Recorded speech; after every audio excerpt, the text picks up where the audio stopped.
Artillery hits the roof. If you are in a basement, you live. The 50 cal hits the wall. It goes through the brick, through the sandbags, and through you. German soldiers didn't just fear the bullet, they feared the sound.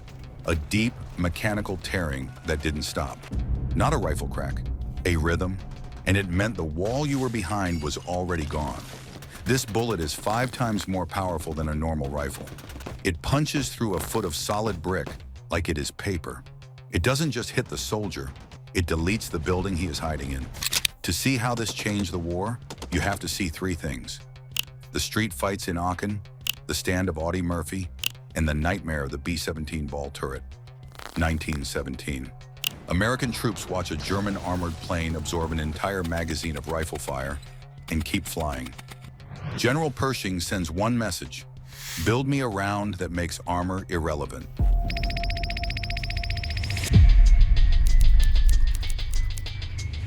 1917.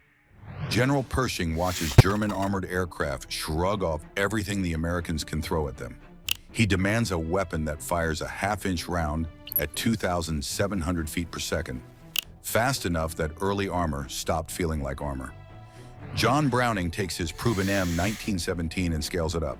The result? The 50 BMG, a cartridge that delivered 5 times the energy of a standard rifle round. But the first version, the M1921, was a disaster. Too heavy, too unreliable, one-sided feed. Engineers redesigned the receiver to accept barrels from both sides, added a heavy air-cooled barrel, and created the gun the world would come to know as the M2 Browning, Ma Deuce. This wasn't about a bigger bullet, it was about a weapon that could show up anywhere. By 1942, Ma Deuce was everywhere, on tanks, half-tracks, jeeps, ships, and aircraft. But nowhere was it more terrifying to operate than 30,000 feet above Germany. Inside a glass bubble the size of a washing machine, a 3-foot sphere mounted on the belly of the B-17, so cramped that most gunners removed their parachute just to fit inside. Once the hatch closed, you were alone. At 25,000 feet, temperatures dropped to minus 40 degrees Fahrenheit. Frostbite was endemic, fingers blackened on the metal, and if a gun jammed, you had to remove your gloves, expose bare skin, and manually clear it while German fighters closed in. But the worst fear wasn't the cold. If hydraulics failed mid-flight, the turret froze, pointing down or sideways wherever it stopped. A belly landing with a frozen turret meant the gunner was trapped in a metal ball as the aircraft skidded across the runway, crushed in the landing, or trapped when fire spread. Ball turret gunner Frank Perez flew 32 combat missions with the 8th Air Force. On a bombing run to Ludwigshafen, his B-17 took a direct flak hit and began tumbling out of control from 30,000 feet. Perez called the pilot on intercom. No answer. He called anyone. No answer. He was alone in the ball, watching the ground get closer through plexiglass. Even decades later, in his oral history interview, Perez had to stop and collect himself before he could finish the story. His words, "I had my whole life flash before me, from the time I was a little kid to that moment, like a movie. You just don't care." And then the B-17 pulled up at treetop level, 2 engines. The crew threw everything overboard to stay airborne. Perez never left the ball. He made it to England. Frank Perez was one of the lucky ones. 8th Air Force gunners suffered a casualty rate of nearly 47%, the highest of any U.S. combat role in the war. At least the men in the sky had altitude between them and the enemy. On the ground, the 50 caliber gunner had nothing. A standard rifle round would hit a brick wall and stop. A 50 caliber round went through the wall, through the man behind it, and kept going. October 1944. The 1st Infantry Division, the Big Red One, assaulted Aachen, Germany's first major city the Allies would take. House to house, basement to basement, rubble to rubble. Lieutenant Colonel Darrell Daniel, commanding the 2nd Battalion, 26th Infantry, gave his men a simple order. Knock 'em all down. MM4 Shermans, with 50 cals mounted on the turret, blasted buildings at point-blank range ahead of infantry. One tank destroyer fired 64 rounds in a single day, demolishing 9 structures. Part of the terror was medical. World War II field surgeons documented that 50 caliber wounds were outside the range of field treatment. A soldier who took a 50 caliber round was a casualty on arrival at the aid station. The resources that might have saved a rifle wound victim, amputation, surgery, transfusion, weren't an option. The Germans understood this calculation. They shifted tactics, away from open ground assaults toward night attacks and armor-first approaches. And on the ground, the sound alone changed behavior. The 50 caliber didn't sound like a rifle, it was mechanical. A deep tearing rhythm that told you the cover you were behind was not real cover. Brick, sandbags, timber, none of it held. That's what rewrote German decision-making. The Germans didn't just fear the 50 caliber, they tried to have it banned, real quick. Should the 50 caliber have been restricted? Drop allow or restrict in the comments. I'll be reading. The story goes that Germans lodged formal protests claiming the 50 caliber violated the Hague Convention, that it was designed for equipment, not people, and that using it against infantry was a war crime. The Hague Convention restricts expanding ammunition, rounds designed to flatten on impact. The 50 BMG is a full metal jacket round, fully legal. And here's the harder problem with the complaint. Germany operated 13mm heavy machine guns with comparable ballistics on their own aircraft. They had no legal standing. No formal German protest exists in any historical record, and there's a simple reason for that. You won't find many German diary entries about the 50 caliber. The men who stood in front of it didn't write diaries afterward. But there's one story that proves exactly how devastating one man with a 50 caliber could be. January 26, 1945, near Holtzwihr, France. 2nd Lieutenant Audie Murphy commanded Company B, 15th Infantry Regiment, 3rd Infantry Division.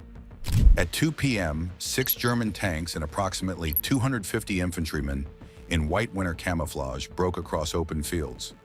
Murphy ordered his men back into the tree line and stayed forward himself, alone with a field phone and an artillery line. A direct 88mm shell hit an M10 tank destroyer near Murphy's position. It caught fire immediately. The crew was lost. Murphy grabbed the M10's 50 caliber machine gun and began firing at the advancing Germans. Smoke from the burning vehicle poured across the field. The heat off the hull warped the air around him, the 50's sustained roar cutting through everything.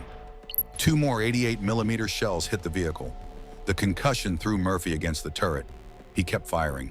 For over an hour, winding alone on a burning tank destroyer, he held the position. When his ammunition ran out, Murphy climbed down and led Company B in a counterattack. The 6 tanks fell back. German infantry broke. Murphy's stand resulted in over 50 German casualties and saved his company. He received the Medal of Honor. He was 21 years old. If you're the kind of person who thinks stories like Murphy's deserve to be remembered, you're in the right place. We cover operations like this every week. Murphy proved what one 50 caliber gunner could do in 1945, but the weapon was just getting started. Barrels glowing cherry red, thousands of rounds fired in a single defensive stand. The M2 kept running. Korea, 1950.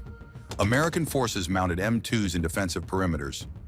The weapon's ability to fire at sustained rates without failure was something no other heavy machine gun could match.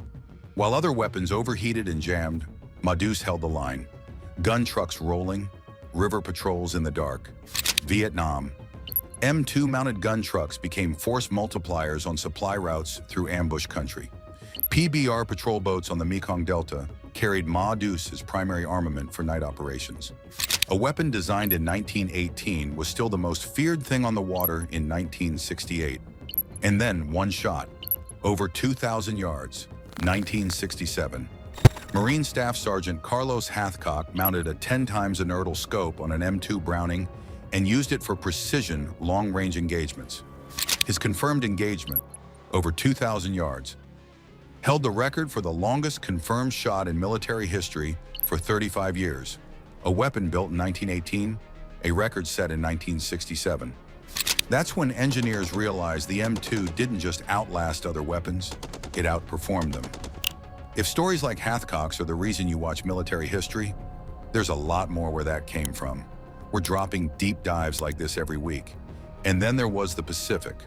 where the 50 caliber faced something even more terrifying than German infantry. By 1944, kamikazes were overwhelming conventional anti-aircraft fire. When they broke through fighter cover, when the guns above their range had already fired, the last line of defense on destroyers and cruisers was the quad 50 caliber M45 Maxim turret. 4 M2s, 1,800 to 2,400 rounds per minute. The weapon that ground combat made famous was now the last thing standing between a ship and a suicide plane. On Iwo Jima and Okinawa, Marines mounted M2s on half-tracks for close support against Japanese fortified positions, concrete bunkers and cave networks that artillery couldn't directly reach. The 50 cal's penetration was critical in terrain where cover meant nothing, and there was PT-109. John F. Kennedy's patrol torpedo boat carried twin 50 cals as primary armament for night raids against Japanese barges and destroyers. When a Japanese destroyer rammed PT-109 in August 1943, the 50 cals provided covering fire for the crew's survival swim. Kennedy, wounded, helped keep his crew alive. He was 26 years old. 20 years later, he would be President of the United States. That's the kind of connection most history books never make. We make them in every single video. The same weapon. Frozen bomber turrets over Germany, burning tank destroyers in France, the last line of defense against kamikazes in the Pacific. Air, land, sea. Ma Deuce was there. And after all that, here's the part that should have been impossible. The US tried to replace it, and couldn't. For decades, the Army chased a lighter replacement.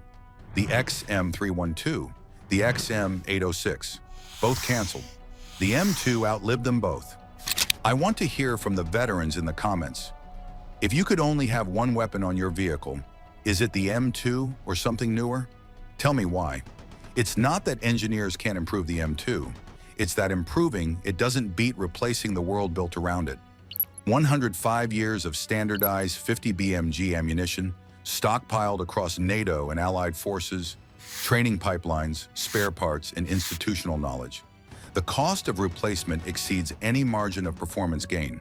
Instead, the M2 evolved around the gunner. Kuros, the common remotely operated weapon station, allows soldiers in Iraq and Afghanistan to operate the M2 from inside a protected vehicle. The weapon didn't change. The life expectancy of the person behind it finally did. The 50 cal has been at war for 105 years. Our next video covers the weapon that finally came closest to replacing it, and why it still wasn't enough. If you don't want to miss it, you know what to do. So what was the real reason the 50 cal was feared more than any weapon in World War II? The Germans discovered that cover wasn't a promise. A rifle wound might let you make it back. A 50 hit often meant you didn't. 105 years. Every branch, every theater, and nothing has argued with that yet.